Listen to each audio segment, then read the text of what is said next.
Puji Tuhan, kekasih Tuhan, dengan Pendeta Sewi, Gembala GPP Jemaat Sawahan, Jalan Arjuna 90, Surabaya. Mari kita bersama-sama belajar kebenaran firman Tuhan. Pada saat ini kita akan belajar kebenaran tentang yang penting dalam hidup ini. Yang penting dalam hidup ini. Kita membaca Wahyu pasal 14 ayat 12 dan 13. Wahyu 14 ayat 12 dan 13. Demikian firman Tuhan. Yang penting di sini ialah ketekunan orang-orang kudus yang menuruti perintah Allah dan iman kepada Yesus. Dan aku mendengar suara dari surga berkata, "Tuliskan, berbahagialah orang-orang mati yang mati dalam Tuhan sejak sekarang ini. Sungguh, kata Roh Kudus, supaya mereka boleh beristirahat dari jerih lelah mereka, karena segala perbuatan mereka menyertai mereka." Puji Tuhan. Kekasih Tuhan, tadi pagi saya dipanggil oleh seorang hamba Tuhan untuk mendoakan penginjil senior kami. Saya tinggal di Pastori GPP Jemaat Sawahan, Jalan Arjuna 90. Rupanya penginjil senior ini sedang dalam keadaan kritis karena napasnya tersenggal-senggal. Penginjil ini memang tidak ada sakit apapun ya, tapi usia lanjut, usia 90 tahun. Ya, karena pagi dengan kebiasaannya yang sering dilakukan ya, karena kebiasaan yang bersih, mandi, sikat gigi sekian lama, dan beberapa hal yang harus dilakukan pagi hari karena usia lanjut, sehingga ketika sudah menyelesaikan semuanya itu napasnya ya tersenggal-senggal. Dan saya dipanggil, saya mendoakan, saya memberi waktu berdoa, ya menyembah, dan saya melihat napasnya mulai ya semakin pelan, dan akhirnya pulang ke rumah Bapak Surgawi dalam usia 90 tahun. Penginjil ini seorang penginjil yang senior, seorang penginjil yang memberikan teladan hidup yang baik bagi kami, generasi muda. Telah dipanggil pulang ke rumah Bapak Surgawi, penginjil Pendeta Deborah Kurniasari dalam usia 90 tahun. Beliau adalah merupakan senior dan juga berperan serta di dalam perkembangan jemaat GPPS Sawahan sampai ke seluruh Indonesia, bahkan internasional. Pendiri GPPS adalah Pendeta Ishak Liu. Tuhan juga memberikan panjang umur sampai usia 98 tahun. Beliau berpulang ke rumah Bapak Surgawi. Ketika beliau dipanggil Tuhan juga sehat, ya tidak sakit satu penyakit apapun. Pagi hari seperti biasa, ya memuji Tuhan, terus memuji Tuhan. Saat itu ada hamba Tuhan datang mendampingi memuji Tuhan. Kemudian beliau ingin ya tidur sejenak, dan beliau tidur. Dan saat itu juga beliau mengatakan melihat banyak orang berpakaian putih. Ya, nah tentunya ini malaikat Tuhan ya yang dilihat. Dan saat itu juga beliau berangkat berpulang ke rumah Bapak Surgawi. Begitu enak dan indah. Ya, demikian juga Ibu Pendeta penginjil ya Deborah Kurniasari dalam usia 90 tahun, umur yang lanjut juga.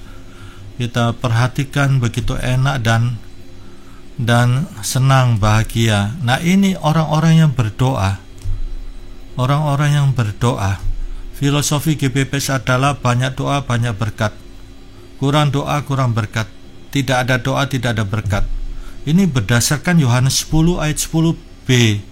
Yesus Kristus datang supaya kita mempunyai hidup. Dan hidup ini bukan hidupnya makhluk-makhluk, tapi hidupnya Tuhan. Dalam bahasa aslinya itu hidup yang berkualitas, hidup yang lebih dari kelimpahan materi, hidup yang berkemenangan atas dosa, hidupnya Tuhan. Luar biasa. Di dalam firman itu ada hidupnya Tuhan. Nah, kalau kita isi hati kita dengan firman Tuhan, di dalam firman ada hidupnya Tuhan.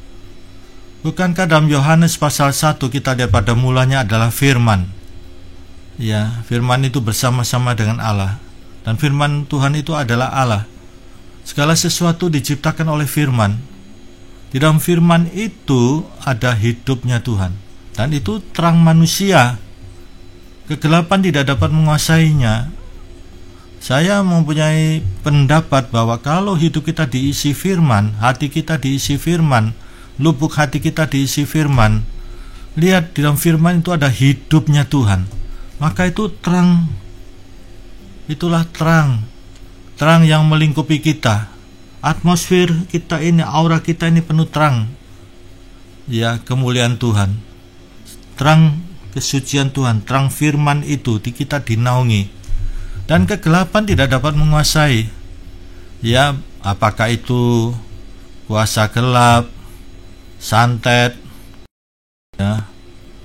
pekerjaan setan, pekerjaan iblis, orang mau susahkan kita, tidak bisa, karena firman Tuhan ada di dalam kita.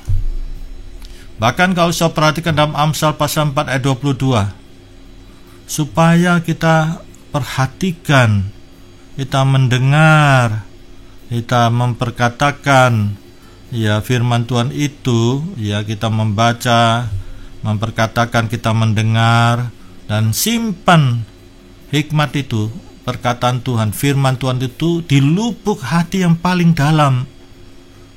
Lihat, firman Tuhan yang mengatakan loh, bukan saya. Itu menjadi kehidupan bagi orang yang menangkapnya, yang mendapatkannya. Jadi dia menyimak, dia menelisik sampai dia menangkap, dia mendapatkan apa yang Tuhan mau kerjakan dalam hidupnya. Bahkan dikatakan kesembuhan. Dan ini luar biasa, kesembuhan bagi tubuhmu seluruh bahkan. Kasih Tuhan, kalau saya ditanya, loh kok kenyataannya kok begini, kenyataannya kok begitu. Masalahnya kita ini tidak boleh menghakimi. Kita ini manusia, siapa kita ini? Seringkali begitu gampang menghakimi. Oh, itu ada something wrong, ada sesuatu yang salah, ada sesuatu yang tidak beres. Kita ini manusia tidak luput dari kekurangan, keterbatasan. Tuhan lihat hati. Kasih Tuhan. Nah, di sini kita lihat firman Tuhan adalah ya dan amin.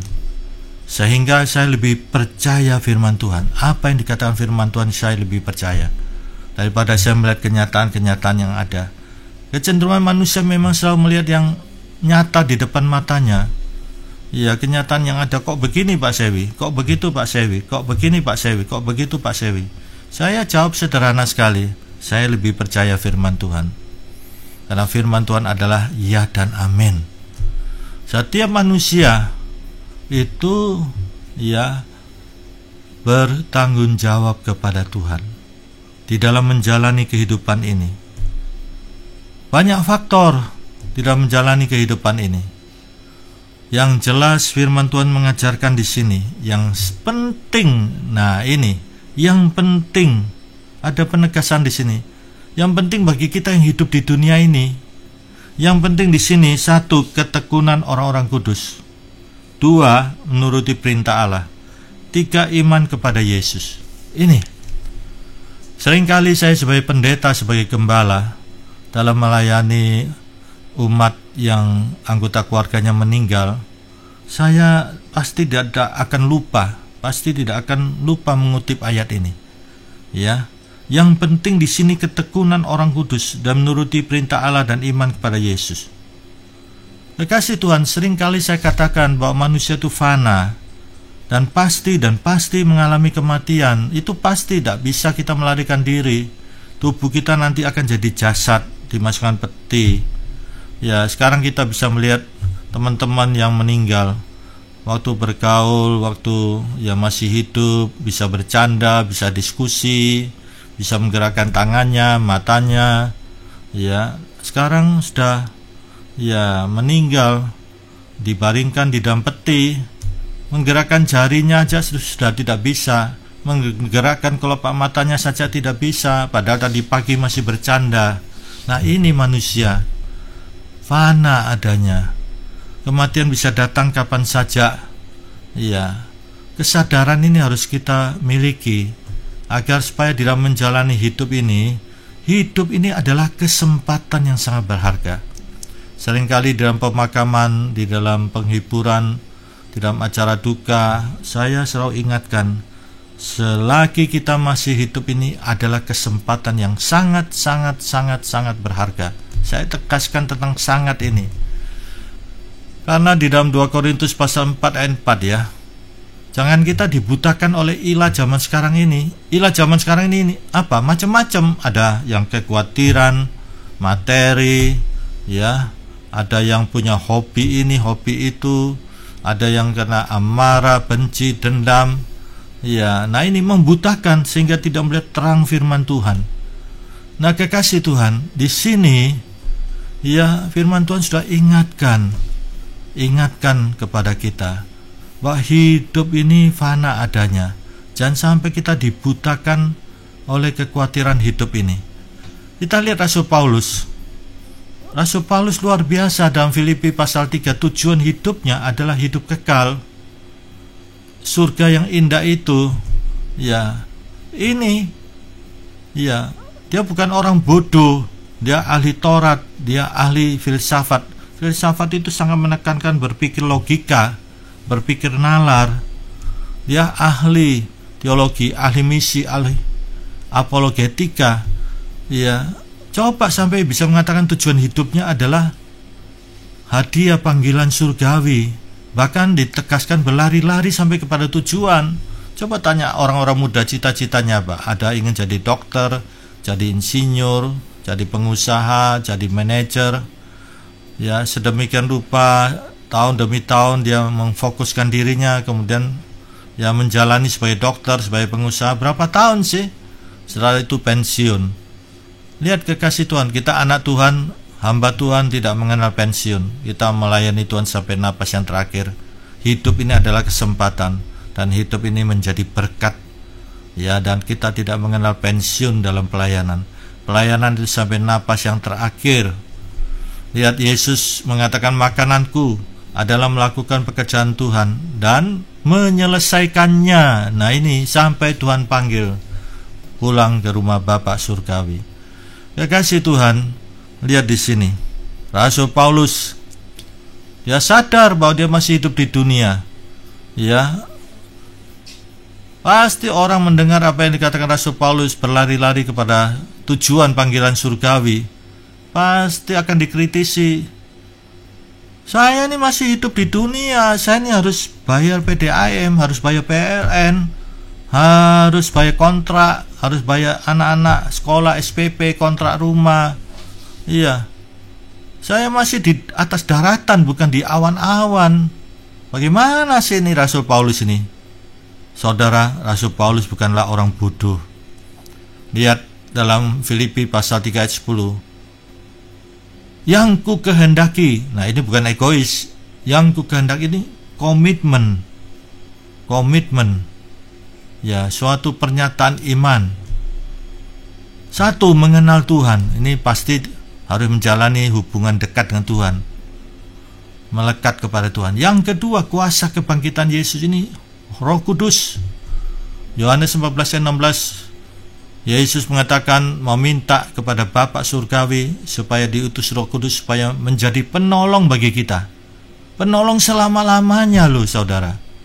Kita butuh penolong dalam menjalani hidup yang banyak tantangan ini, perjuangan hidup ini. Ya, setiap hari saya selalu menyanyi, oh Roh Kudus, Roh Tuhanku, pimpin saya berjuang terus sampai akhir hidupku. Itu setiap hari saya dalam saat teduh saya selalu menyanyikan lagu itu. Karena hidup dunia ini banyak tantangan. Selalu firman Tuhan katakan, baik pengajaran Yesus maupun pengajaran rasul-rasul, berdoa dan berjaga-jaga. Berdoa tetap prinsipil. Kita hidup di zaman teknologi canggih, globalisasi, semuanya serba cepat, instan. Doa tetap relevan. Kita ini siapa sih? Kita manusia yang diciptakan dari debu. Kita tetap butuh Tuhan. Siapa yang tidak butuh Tuhan? Apakah kita menyombongkan dengan kepandaian? Menyombongkan dengan pengalaman-pengalaman? Tetap manusia itu terbatas. Ini sudah contoh yang sangat jelas. Wabah pandemi virus corona ini. Lihat, pandemi melanda semua negara. Bahkan sekarang menjadi endemi. Kita harus menjalani, karena belum ada vaksin, belum ada obat untuk virus corona ini. Harus menjalani juga bersama, berdampingan dengan alam yang sudah terkontaminasi dan virus ini. Iya, jadi kita harus beradaptasi dan kebiasaan baru, pakai masker, iya, jaga jarak, cuci tangan dengan antiseptik, ya, jaga kesehatan tetap prima, ya, protokol kesehatan, dan itu wajib, harus disiplin. Pemerintah terus menghimbau, bukan meresahkan. Keliru kalau dikatakan meresahkan. Ya, ada mengatakan jangan sampaikan di gereja, nanti meresahkan. Oh tidak, kasihan kalau mereka tidak diberitahu kalau ada di zona hitam. Akhirnya ke pasar, leha-leha, santai-santai, tidak pakai masker, tidak cuci tangan, ya tidak, ya menjaga jarak, ya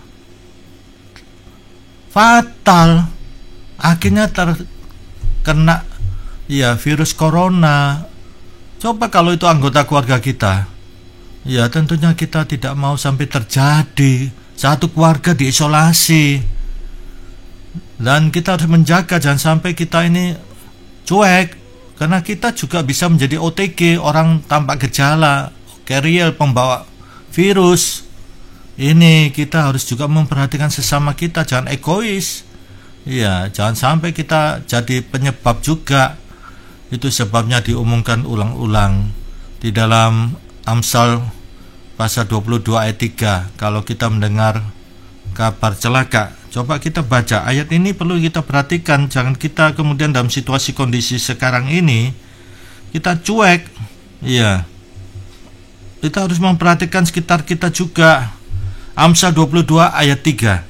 Kalau orang bijak melihat malapetaka, nah ini, kalau orang bijak melihat malapetaka, bersembunyilah ia. Tetapi orang yang tidak berpengalaman berjalan terus, lalu kena celaka. Ya, ini saya ulangi, kalau orang bijak. Kalau kita ini orang bijak ya, melihat malapetaka, bersembunyilah ia, bukan terus jalan terus. Fatal. Orang buta, ya, orang buta ketika berjalan dan kemudian ada lubang di depannya. Kalau kita tahu, masakan kita tidak memberitahu, sekalipun dia pakai tongkat ya, tapi kita tetap memberitahu. Ya, jangan sampai dia jatuh ke lubang itu dan fatal. Saya ingat beberapa tahun yang lalu di Jalan Mulyosari ada penutup trotoar itu, penutup trotoar itu terbuka waktu olahraga pagi. Ada yang kebiasaannya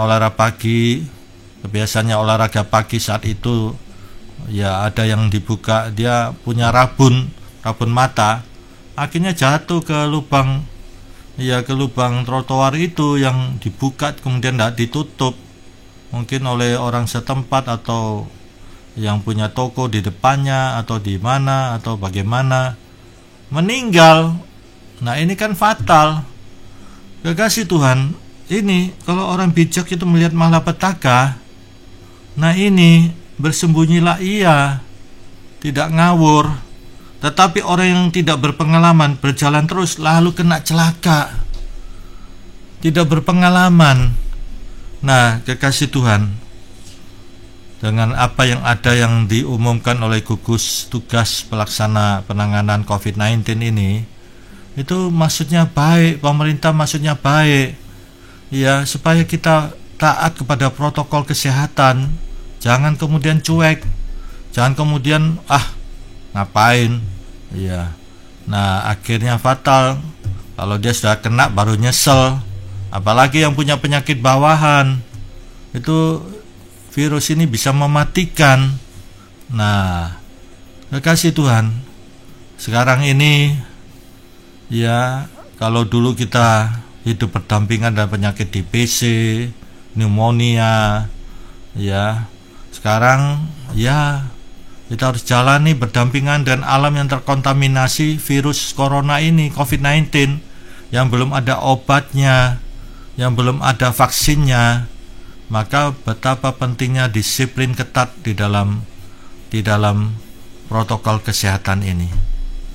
Kekasih Tuhan, firman Tuhan mengatakan berjaga-jaga. Firman Tuhan sudah tunjukkan berjaga-jaga.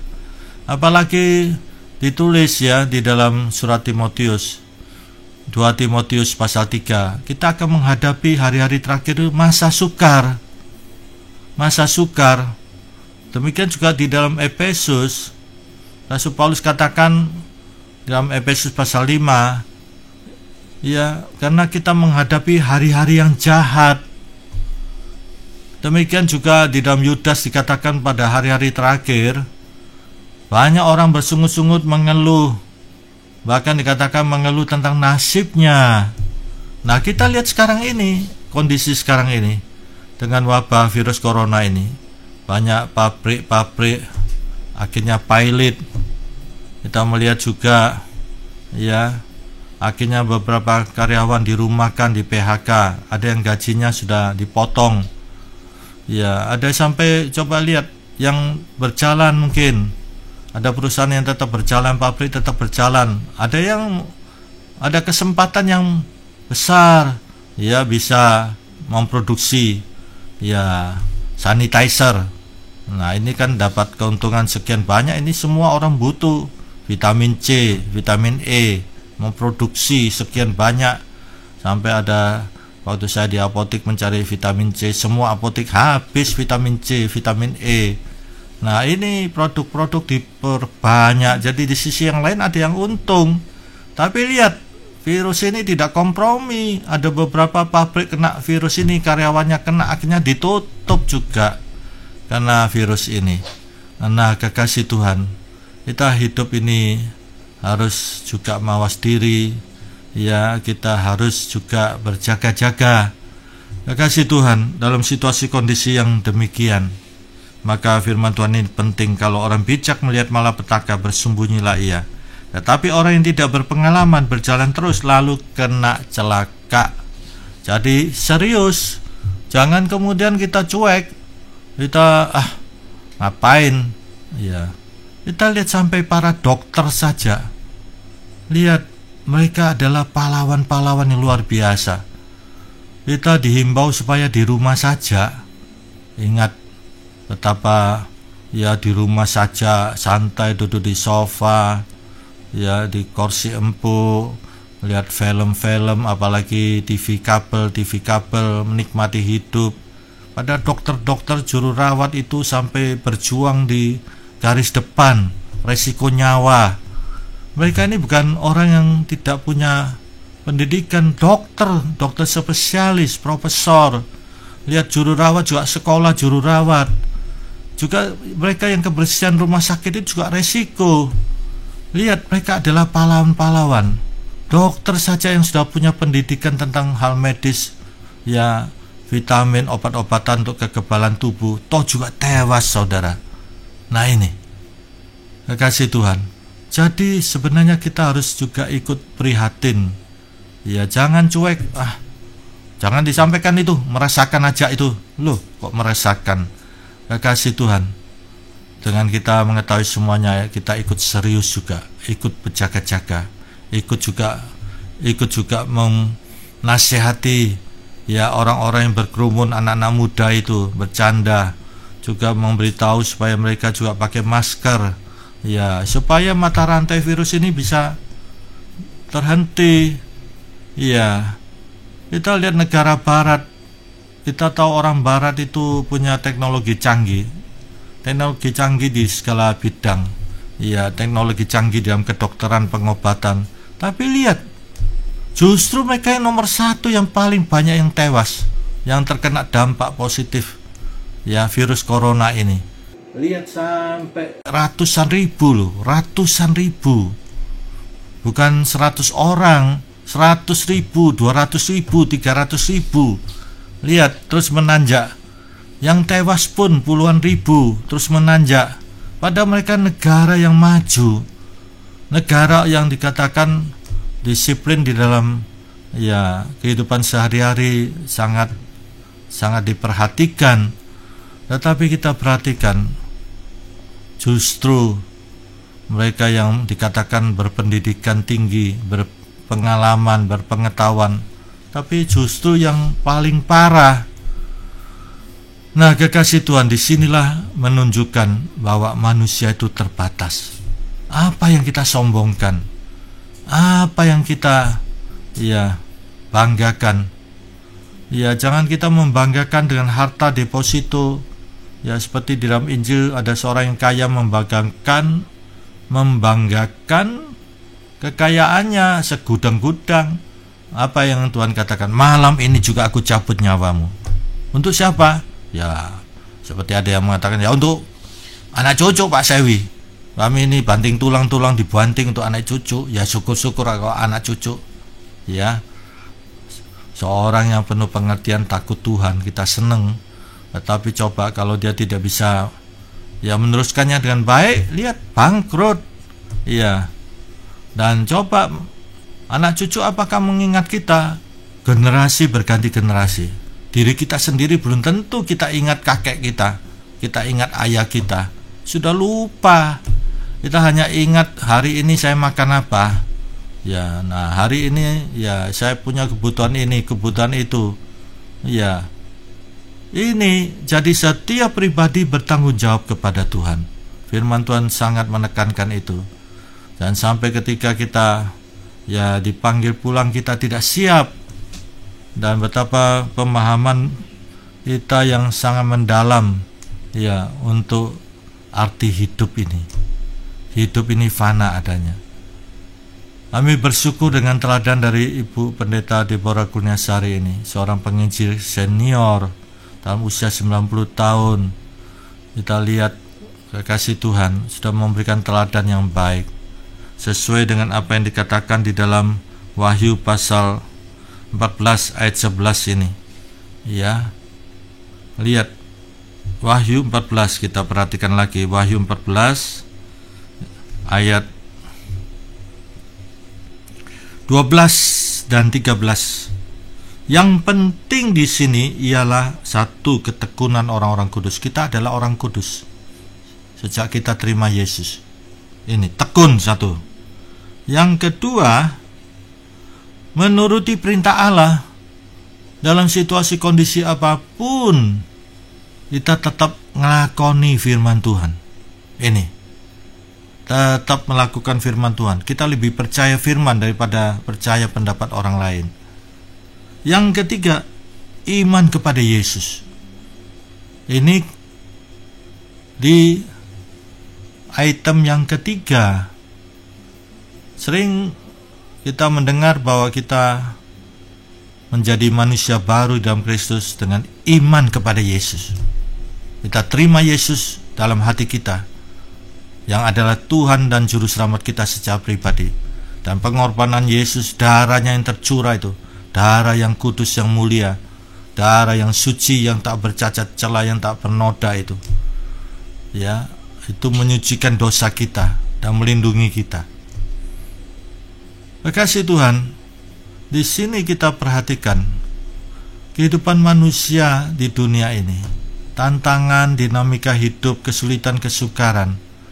Rasul Paulus mengatakan supaya kita mengerjakan keselamatan itu dengan takut akan Tuhan, dengan gentar. Kita masih hidup di dunia. Tuhan membekali firman Tuhan ini menjadi pegangan kita. Sebagai manusia baru kita terus dimuridkan.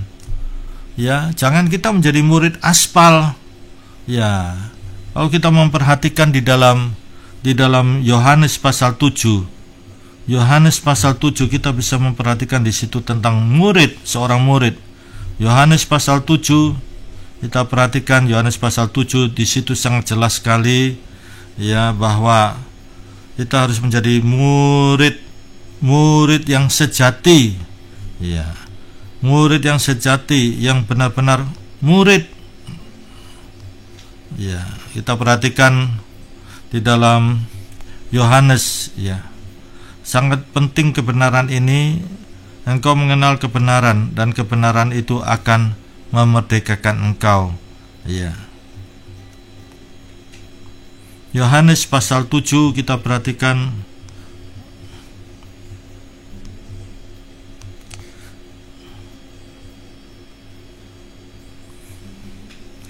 Yohanes pasal 7 kita membaca di dalam ayat itu, kita baca dulu di dalam ayat Yesus sumber air kehidupan itu ya. Ayat 37 sampai 39. Dan pada hari terakhir yaitu puncak perayaan itu Yesus berdiri dan berseru, barang siapa haus, baiklah ia datang kepadaku dan minum. Barang siapa percaya kepadaku seperti yang dikatakan oleh kitab suci, dari dalam hatinya akan mengalir aliran-aliran air hidup. Aliran-aliran air hidup yang dimasukkan ialah roh yang akan diterima oleh mereka yang percaya kepadanya. Sebab roh itu belum datang karena Yesus belum dimuliakan. Yesus belum dimuliakan. Ini maksudnya Yesus belum naik ke surga. Bukan ayo kita memuji Tuhan, ayo kita muliakan, ayo kita terus nyanyi-nyanyi puji nanti Roh Kudus turun. Bukan. Yang dimaksudkan Yesus belum naik ke surga. Ketika Yesus naik ke surga, janji Bapa itu ya, supaya murid-murid tunggu di loteng Yerusalem itu akan dinyatakan. Sebagaimana kalau kita perhatikan ya, kita perhatikan dalam Yohanes pasal 14, di dalam Yohanes pasal 14 ayat 16, Roh Kudus, Yesus minta kepada Bapa supaya Roh Kudus itu diutus menjadi apa? Menjadi penolong bagi kita selama-lamanya. Penolong selama-lamanya, luar biasa. Siapa yang tidak butuh Roh Kudus? Saudara, Roh Kudus itu sangat penting, karena Roh Kudus itu membawa kita di dalam kebenaran firman Tuhan. Peran Roh Kudus itu penting sekali. Ya, jangan sampai kita membaca firman Tuhan dan memahami dengan keterbatasan otak kita ini. Kita perlu dipimpin Roh Kudus supaya Roh Kudus memberikan iluminasi, memberikan pencerahan sehingga kita bisa berjalan sesuai dengan apa yang Tuhan mau kerjakan di dalam hidup kita ini. Karena hidup ini kita perlu ada peta. Kalau kita tidak punya peta yang jelas, maka jalan hidup kita akan sembarangan. Maka di sini peta dalam hidup kita adalah firman Tuhan ini. Firman Tuhan ini yang menuntun, sebagaimana di dalam Mazmur dikatakan, Mazmur 115 ayat 105, ya, firman Tuhan ini menjadi penuntun, ya, penunjuk, pelita, sehingga kita berjalan sesuai dengan kebenaran firman Tuhan ini. Kekasih Tuhan, di dalam Yohanes pasal 16 kita perhatikan ya, ayat 13 dan 14 dikatakan apa? Ya, Yohanes 16 ayat 13-14. Roh Kudus, Roh kebenaran itu memimpin kita di dalam seluruh kebenaran firman Tuhan. Menuntun kita di dalam seluruh kebenaran firman Tuhan. Itu Roh Kudus. Itu Roh Kudus. Dan memberitahu hal-hal yang akan datang. Hal-hal yang akan datang itu mengenai apa, saudara? rencana Tuhan pada akhir zaman. Ya, kita mau supaya ada dalam rencana Tuhan pada akhir zaman. Jangan sampai kita sakarepe dhewe dalam hidup ini. Dan juga kita ya ada di dalam gerakan Roh Kudus pada akhir zaman. Jangan sampai kita hanya sebagai penonton saja. Kita ada di dalam gerakan Roh Kudus pada akhir zaman ini. Pada akhir zaman dikatakan akan ada pencurahan Roh Kudus. Pencurahan Roh Kudus 2 kali lipat. Betapa indahnya kita bisa menjadi rekan kerja Tuhan dalam gerakan Roh Kudus pada akhir zaman. Dan lihat, Roh Kudus itu selalu memasyurkan Yesus Kristus, selalu muliakan Yesus Kristus. Kalau saudara mau hidup saudara dipimpin Roh Kudus, di sini kita harus selalu meninggikan Yesus Kristus, bukan diri kita. Roh Kudus membawa kita dalam kebenaran firman Tuhan. Di dalam Yohanes pasal 8 ya ayat 32.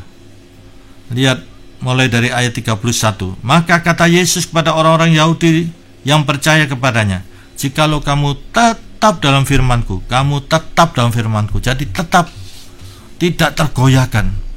Tawaran apapun, pendapat apapun, ya kenyataan mungkin yang kita lihat di depan mata kita, tapi kita tetap komitmen, tetap dikatakan jikalau kamu tetap, sebagaimana Yesus katakan, jikalau kamu tetap dalam firman-Ku, kamu benar-benar adalah murid-Ku. Benar-benar adalah murid-Ku. Jadi ada murid yang bukan benar murid, aspal, kelihatannya asli tapi palsu.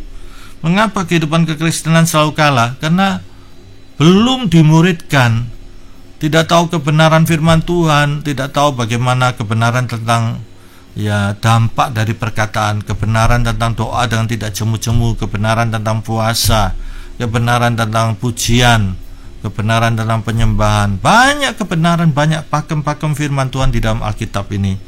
Lihat, jikalau kamu tetap dalam firman-Ku, kamu benar-benar adalah murid-Ku, dan kamu akan mengetahui kebenaran, dan kebenaran itu akan memerdekakan kamu. Lihat, di sini mari kekasih Tuhan, 3 prinsip yang harus kita perhatikan yang sangat penting, tekun.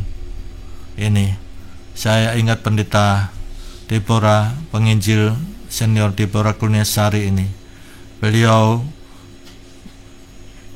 memenuhi panggilan Tuhan untuk sekolah Alkitab dari sejak muda, dan beliau menyerahkan diri untuk ladang Tuhan. Luar biasa.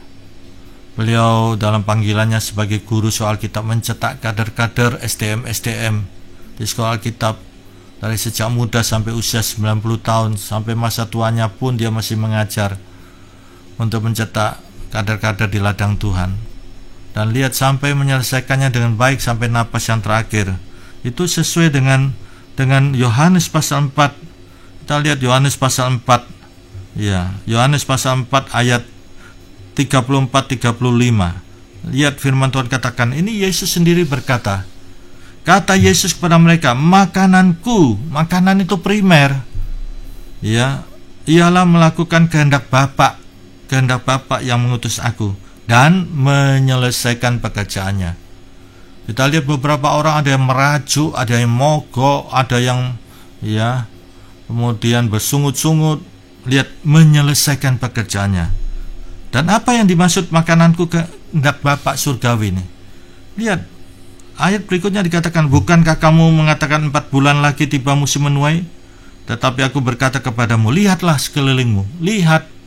Kata lihat ini dalam bahasa aslinya sangat dalam. Suruh lihat. Bahkan arahnya jelas, sekelilingmu. Dan ini pun lebih dipertegas. Dan pandanglah. Pandanglah apa?